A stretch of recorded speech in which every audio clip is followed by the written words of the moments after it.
repair, they think they're going to be fine on not rubbing the tire. So. The thing I don't like about when I see stuff like this, you see the Goodyear emblem on the left rear of Kevin's car completely rubbed off, and those tires take a real big whack. And boy, 9 times out of 10, when we see that, we see those tires go down. We just talked about Clint Bowyer's car. We didn't see any smoke at all, and it went flat. Well, we'll find out soon enough, as there is a close-up view of the 33. We have 24 cars on the lead lap. A couple other cars are now off the track.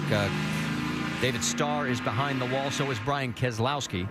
And we already mentioned the fact Clint Bowyer, of course, was our earlier caution here. Lights are out on the pace car as we are getting closer to the midway point.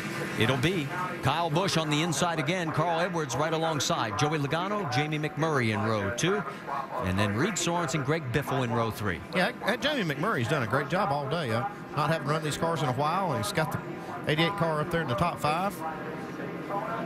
Pace car pulls down on pit road. Kyle has been perfect on the last 2 restarts from that low side. Green flags out. We're back to racing here at Texas.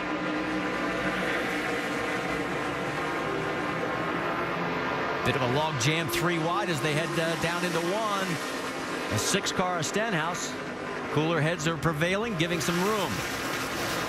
Again, Kyle gets a great start. Joey Logano and Carl Edwards trying to go on the high side of Logano. And those restarts really surprise me because almost all year long we've been seeing the top side of the track, the fast way around on these restarts. But with this new tire and here at Texas today, even in the Cup race, they've been choosing the bottom. Side by side, Logano and Edwards. That's for second. It's allowing Kyle to pull away. You're on board with Carl. Hey, Carl's had kind of a quiet year this year. We talked about it earlier that he's running pretty decent, but we're just not talking about him near as much. And he said, Rusty, we just need more power. The car's not handling right. It's so-so. Just not what we need to win yet. And they're continuing to work on this number 60 car. Starting to fall into single file behind Jamie McMurray. There's Reed Sorensen, Greg Biffle right behind Reed.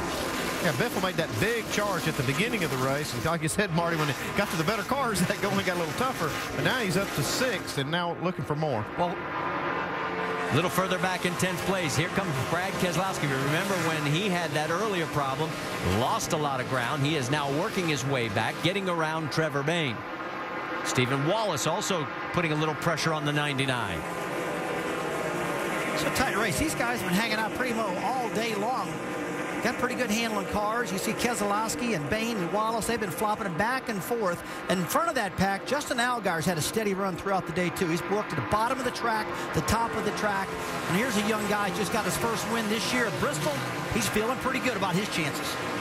He is the only car in the top 10 that did not do double duty today. Everybody else ran the race earlier. So far, the fatigue factor does not seem to be a factor. You know, take a look at Jamie McMurray right there driving Dale Earnhardt Jr.'s number 88 car. This guy is really good in these nationwide cars, and it surprised me that he hasn't run them more. He's got an opportunity to do it now, and he's going to stay doing it. The 32 car, Doc, of Reed Sorensen, that car's looking strong, too. Rusty, you're exactly right. Give a call to Reed. Both he and his over-the-wall crew for Braun Racing pulling off double duty today. They started back in 22nd position. He drove that car all the way to 10th by the competition yellow at lap 25. Came off of pit road in 9th spot, gained 2 more spots, and is now all the way up to 5th position. He said the car is still almost too loose to make some passes. Dave. And as Sorensen gets pressure from Biffle now up in 4th place, the 88 of McMurray. Rusty was just talking about him. I talked to Pop Suri, the crew chief, this week about getting Jamie on board. Why did you pick him? Well, lots of experience, he said, and he doesn't usually wreck race cars. We need that right now. Anything else I said? Yeah, he was the first one to call me back. His last start in the Nationwide Series was Homestead back in 2008. Let's shift our coverage. Check in on the battle for 8th position. You got Allgaier, Ruderman in the 10. Right in front of him is Menard, who's running in 7th. Let's get more on Justin Allgaier, Vince. Allgaier has had a pretty good race car today, and he likes to run it up top, as you see where he is running on that higher group. And that's Brad Keselowski right behind him. And Allgaier told me just before the race today how important it has been to him to run competitively with Keselowski, his teammate. He said when Brad came over, he had wins under his belt. He has so much more experience than me. He said to run to beat him at Bristol was a huge boost for Justin. He said, it proved to me I really do have the talent to be competitive in this series. Two guys working well together as teammates and running together right now side by side on the track. Great view there as he has to tuck in behind from Justin Allgaier's rear bumper, looking back on the 22 of Keselowski. You can hear just how little they're out of the throttle right there. Okay, this 22 car, Keselowski's been strong. Take a look at Harvick now. We don't see any smoke out of that left rear like we talked about might be coming. I just thought that defender was awful close, too close for comfort for me. His 33 car is right now in 13th position, and you can see since the restart he has picked up 10 spots. Remember, he started back in 23rd, and right now he has got his sights set on the 66 of Stephen Wallace. Looks like that repair job's holding up pretty well too on that back bumper. Looks like it's bottoming out just a little bit, Andy, not much, but definitely not slowing this car down at all right now. No, he clears as we check in with the battle with 9th. Remember when Brad Keselowski was 26th after his earlier issue? Well, right now he is threatening Paul Menard for 9th. Right in front there is Justin Allgaier on the high side alongside with David Rudiman. That's for 7th. These guys, I was talking to a lot of these drivers before the race started. They said, man, you just don't understand, Rusty, how hard we got to run these cars through the center. A lot of times we're running almost every lap wide open, just barely out of the throttle just a little bit. And I've been listening to some of the throttle response, and you can't hardly hear the tone change, and these engines are running so hard. While all this is going on, Kyle Busch continues to click off the laps up front. He has now led 68 of the 99 that we have completed.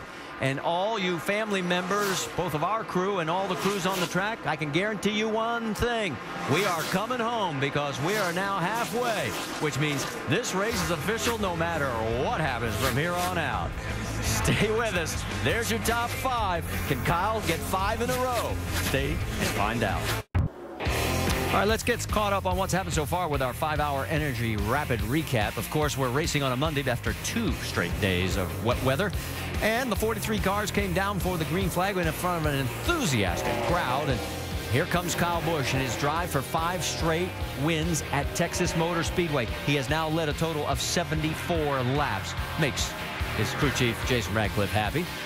Tough break for Justin Lofton in the 71. The rookie has contact with the 99 of Trevor Bayne. He's the big loser in this deal as he just tries to knock down the wall and almost succeeded. He was okay, and he looks at Trevor and said, "Why did you pinch me?"